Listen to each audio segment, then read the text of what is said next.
Antonio Manganiello per streetnews.it. Sono vicino a un mito. E il Nino Nero, senza però in questo caso la parrucca bionda, giusto? Giustissimo. Ecco, in questo caso è in borghese. E il Nino, come nasce l'idea di imitare Nino D'Angelo? Ecco, nella tua veste. Bello e puro, ecco.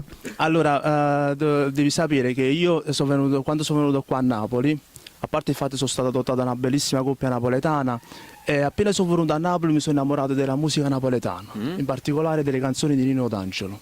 E da lì poi ti è venuta l'idea di mettere il caschetto biondo. Il caschetto biondo, perché io faccio le serate nei locali, no? A come mi mettete a parrucca e canta a discoteche Nino D'Angelo, il delirio. Sì, il delirio dentro di te e anche la gente.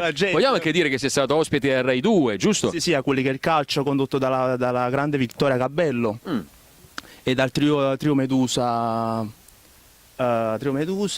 Vabbè, ho conosciuto molti artisti tipo come Riccardo Cocciante, Tiziano Ferro, Skin. Bello, bello. Nino, allora noi ti vogliamo a Nino, il Nino Nero. Ci vuoi fare una performance giusto di 30 secondi a cappella? Come? Ecco, e allora è il Nino Nero a streetnews.it, vai!